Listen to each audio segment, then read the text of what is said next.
Hi, this is Dawn from Ninja Bunny Crochet. Today I'm going to show you how to do the double crochet. Here's a little swatch that I worked up of double crochet. So I'm going to show you how to do the double crochet stitch and talk a little bit about double crochet. First we start with a slip knot on our hook. Then for this swatch we're going to do a chain of 12.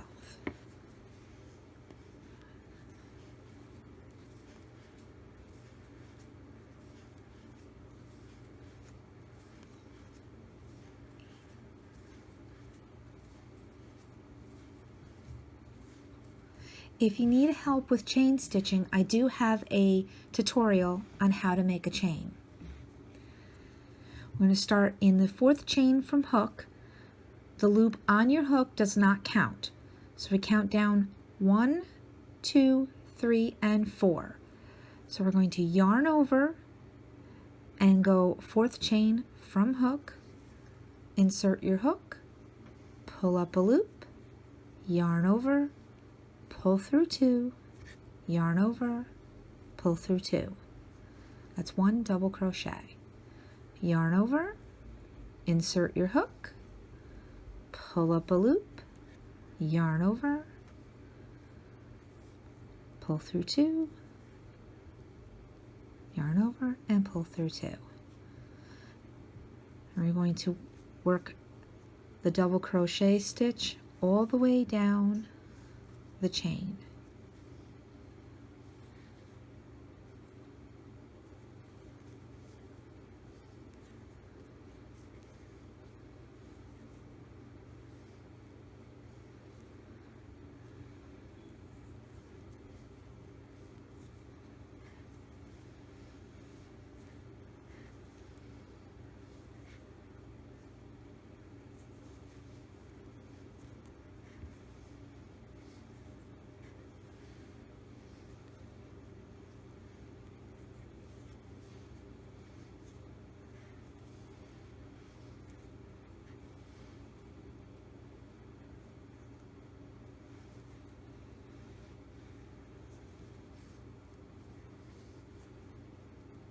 Oops.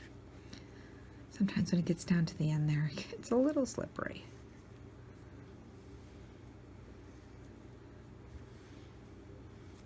Okay, we come to the last chain.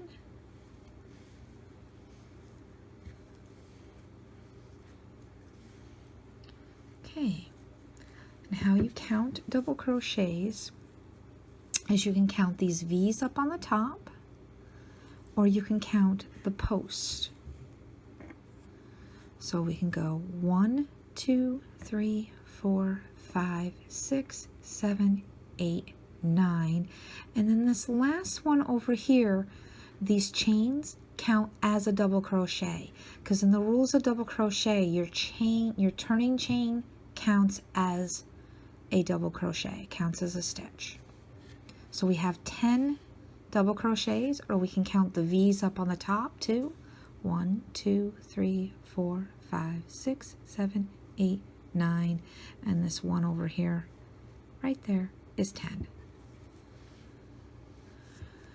Now to do row 2, you're going to chain 3. 1, 2, 3, and turn the work. Now because your chain 3 counts as a stitch, you're going to skip this first stitch and start in the second stitch. You're going to make sure that you get under both loops, so your front loop and your back loop. You're going to make sure you go under both loops when you do your stitch. But first you're going to yarn over, insert your hook, pull up a loop, yarn over, pull through 2, yarn over, pull through 2, yarn over, go into the next stitch, making sure you get through both loops, pull up a loop, yarn over, pull through 2, yarn over, and pull through 2. Continue making double crochets all the way down to the end of the row.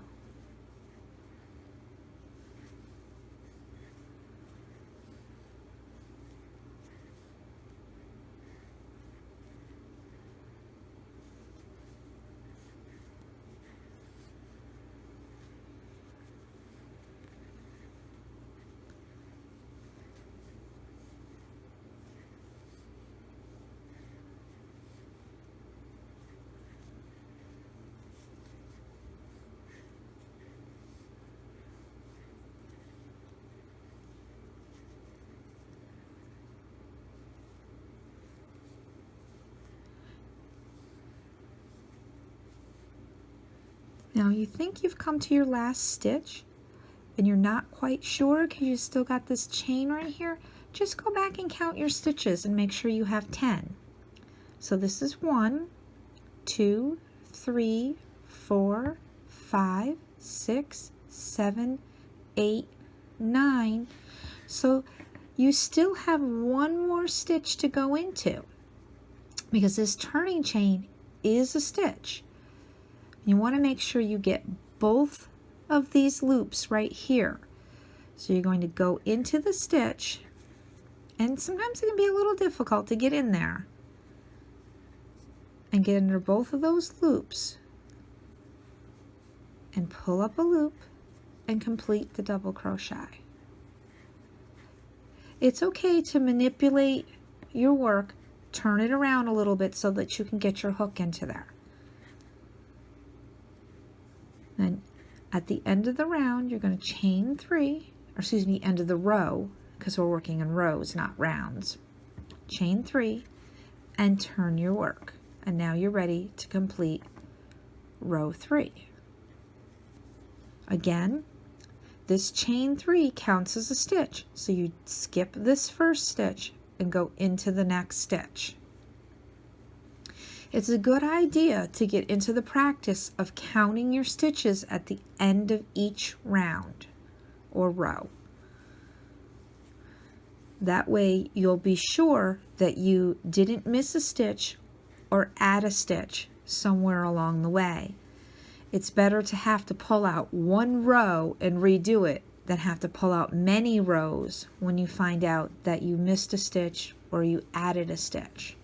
Especially if you're working on a large project like a blanket or a large sweater or something along those lines. You wouldn't want to have to pull out 5 or 6 rows because you found out that you missed a stitch, 3 or 4 rows back or 5 or 6 rows back, and you have to pull out a whole bunch of rows.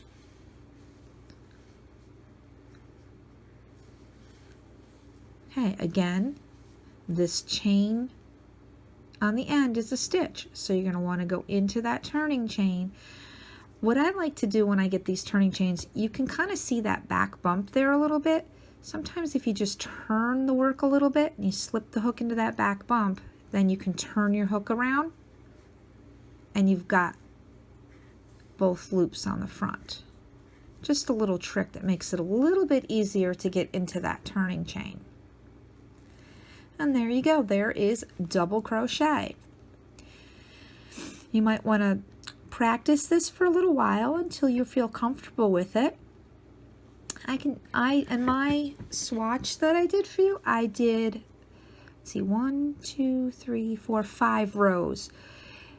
You can do 5 rows, 6 rows. You can do however many rows you feel until you're comfortable doing the double crochet stitch. So, if you like this tutorial, give it a thumbs up. And if you haven't already, hit that subscribe button so you won't miss any of my tutorials. Thanks for watching and happy crocheting!